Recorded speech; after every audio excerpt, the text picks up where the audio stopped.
नमस्कार, स्वागत है आप सभी का। मैं हूं आपके साथ भावना शर्मा। मंथली सीरीज का ये 3rd वीडियो रहने वाला है जिसमें कि हम बात कर रहे हैं जेमिनाइज यानी कि मिथुन राशि वाले लोगों के लिए मई का पूरा महीना कैसा रहने वाला है। आपका चार्ट डिस्कस करेंगे, लेकिन उससे पहले आपको याद दिला दूं, आप प्रेडिक्शन सुन रहे हैं तो अपना मून साइन फॉलो कीजिएगा। इस महीने के अंदर यानी कि अगर मैं मई के महीने की बात करूं तो देखिए 1 मई को एक ट्रांजिट हो रहा है जो कि गुरु का ट्रांजिट होगा। एरीज टू टॉरस चले जाएंगे। अब आप लोगों के लिए चार्ट के हिसाब से जो गुरु हैं वो रहेंगे 12th हाउस में।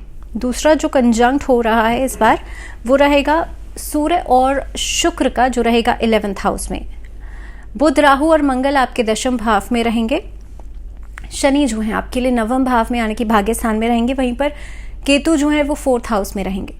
अब सबसे पहले कार्य क्षेत्र की मैं बात करूं, उससे भी पहले जो मैंने कहा गुरु का ट्रांजिट 1 मई को हो रहा है। इसके बाद 3 मई को गुरु जो है वो अस्त हो जाएंगे और फिर से उदय होंगे 1 महीने बाद। तो ये पूरे महीने लगभग गुरु जो है वो अस्त रहने वाले हैं। दूसरा ट्रांजिट जो इस बार हो रहा है वो रहेगा सूर्य का 14 मई को ट्रांजिट रहेगा और सूर्य जो है आपके एकादश भाव से चले जाएंगे 12th हाउस में। वहीं पर एक और ट्रांजिट होगा जो बुध का ट्रांजिट है 19 मई को होगा। बुध इस समय पर आपके 10वें भाव में बैठे हैं, 10वें भाव से चले जाएंगे आपके 11th हाउस में। अब ये ट्रांजिट्स के क्या कुछ असर पड़ेंगे आप सबके लिए, इसके बारे में हम बात करेंगे। सबसे पहले आपका कार्यक्षेत्र देखते हैं। बुध, राहु, मंगल आपके 10th हाउस में बैठे हुए हैं।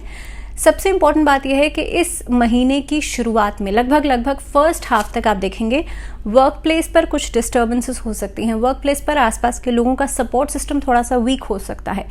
इस महीने के अंदर आपको काम को एग्जीक्यूट करने में प्रॉब्लम आ सकती है। हो सकता है आप काम के बारे में बहुत कुछ प्लानिंग्स करें, बहुत सोचे समझे स्ट्रैटेजीज बनाएंगे, लेकिन एग्जीक्यूशन में प्रॉब्लम आती हुई नजर आएगी इनिशियल डेज के अंदर, लगभग फर्स्ट हाफ तक, जब तक कि सूर्य ट्रांजिट नहीं कर जाते।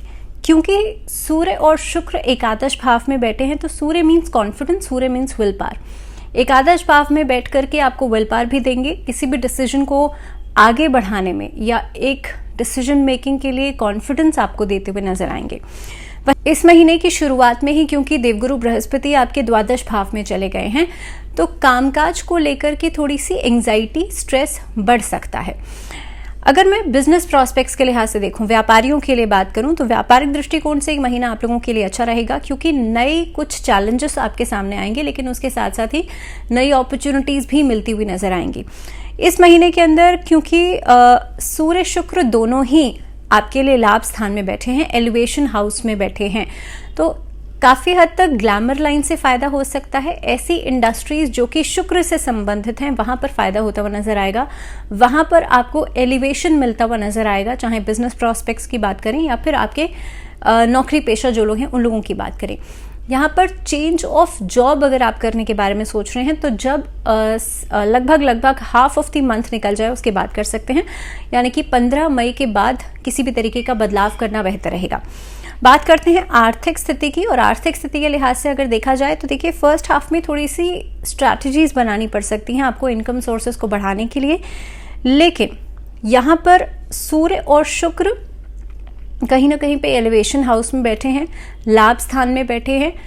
खर्चे बढ़ेंगे लेकिन उसके साथ साथ इनकम सोर्सेज भी बढ़ सकती हैं। इस महीने के अंदर लग्जरियस चीज़ों के ऊपर पैसा ज़्यादा खर्च होता हुआ नजर आता है, लेकिन बुध, राहु और मंगल का जो संबंध है वो 10वें भाव से है। दैट मीन्स एक साथ कई सारे कामों में आपकी दिलचस्पी और आपका जो एक इंटरेस्ट है वो डेवलप हो सकता है, और उसके साथ साथ वहाँ से सोर्स ऑफ इनकम भी डेवलप हो सकता है।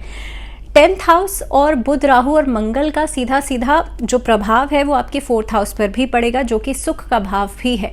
तो यहाँ पर आप देखेंगे किसी भी तरीके की प्रॉपर्टी में इन्वेस्टमेंट नजर आता है। दूसरी बात, आप अपने एसेट्स को बनाने में इस महीने में ज़्यादा इनिशिएटिव्स ले सकते हैं। इस महीने के अंदर किसी भी तरीके का लेन देन करना आपके लिए फायदेमंद रहेगा। देखिए राहु 10th हाउस में आपके वर्क प्लेस पर थोड़े से कहीं ना कहीं पे ऐसे डिस्टर्बेंसेस तो लेकर के आता है, लेकिन साथ ही साथ में इनकम सोर्सेस को बढ़ाता हुआ भी नजर आता है। बात करें अगर व्यापारिक साझेदारी की तो यहाँ पर काफ़ी हद तक 18 मई के बाद कुछ बेहतर परिणाम आपको मिलते हुए नजर आते हैं। शनि 9वें भाव में बैठ करके आपके लिए भाग्य स्थान को भी सपोर्ट कर रहे हैं और काफ़ी हद तक आपके हार्डवर्क से आपको फायदा मिलता हुआ नजर आता है। तो मई के महीने में अगर स्वास्थ्य के दृष्टिकोण से देखा जाए तो इस महीने में चेस्ट रिलेटेड प्रॉब्लम्स परेशान कर सकती हैं, क्योंकि दशम भाव में बुध राहु मंगल हैं और साथ ही साथ में ये अंगारक योग का निर्माण भी कर रहे हैं, जिसका प्रभाव आपके चतुर्थ भाव पर भी पड़ता हुआ नजर आ रहा है। इसकी वजह से आप देखेंगे चेस्ट रिलेटेड इन्फेक्शंस, चेस्ट में बहुत ज़्यादा कॉफिंग का होना, जिसकी वजह से एक तरीके की परसिस्टेंट प्रॉब्लम आपके लिए आ सकती है। इस महीने के अंदर जो सीजनल चेंजेस हैं या बहुत ज़्यादा वायरल इन्फेक्शंस का हो जाना, ऐसी स्थितियों से खुद को सावधान रखिएगा। ऐसी स्थिति में अगर आप सेल्फ मेडिकेट करते हैं तो ये प्रॉब्लम्स बढ़ सकती हैं, और ख़ास तौर पर अगर 19 मई के बाद कोई पुराना कोई इशू चलता आ रहा है तो ये चीज़ें आगे फिर से बढ़ सकती हैं।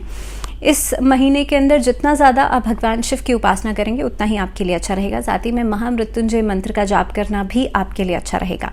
इस महीने में मंगलवार और शनिवार 2 दिन आप लोगों को शिवलिंग के ऊपर काले तिल अर्पित करने हैं नमः शिवाय का जाप करते हुए।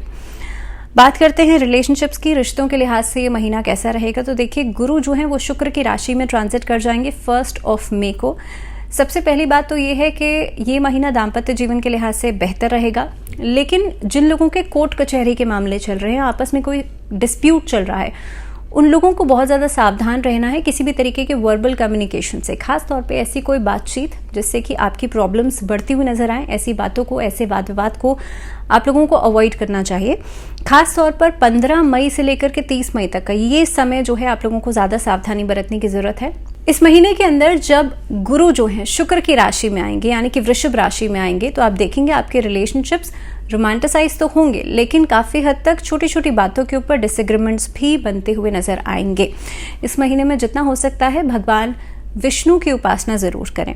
बात करते हैं पारिवारिक जीवन के लिहाज से महीना कैसा रहेगा। तो देखिए, चतुर्थ भाव में केतु बैठे हैं, वहीं पर 2nd हाउस यानी कि चंद्रमा का घर है। कुछ न कुछ महीने की शुरुआत में डिस्प्यूट्स हो सकते हैं, किसी तरीके के वाद विवाद प्रॉपर्टी को लेकर के नजर आते हैं, क्योंकि जो मंगल राहु का कंजंक्ट है ये अंगारक योग का निर्माण करता है और इसका सीधा सीधा संबंध चतुर्थ भाव से भी रहेगा। प्रॉपर्टी को लेकर के डिस्प्यूट्स उठ सकते हैं, लेकिन जब बुध ट्रांजिट कर जाएंगे तो वर्बल जो बातचीत है या खास तौर पे इस तरीके के जो डिस्प्यूट्स हैं जो सिर्फ बातचीत की वजह से उठ रहे हैं, ये धीरे धीरे करके शांत होंगे। दूसरी बात, हाफ ऑफ द मंथ के बाद आपके लिए प्रॉब्लम्स जो हैं वो रिजॉल्व आउट होना शुरू होंगी, तो जल्दबाजी किसी भी चीज़ में करने से बचेगा।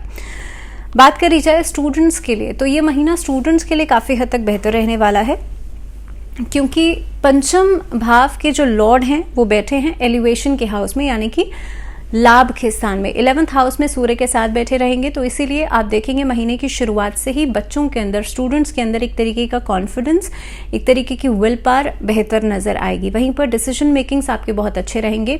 नए नए कोर्सेज में आप खुद को एनरोल कर सकते हैं। इस महीने के अंदर हायर एजुकेशन के लिए भी आप आगे ऑप्ट कर सकते हैं।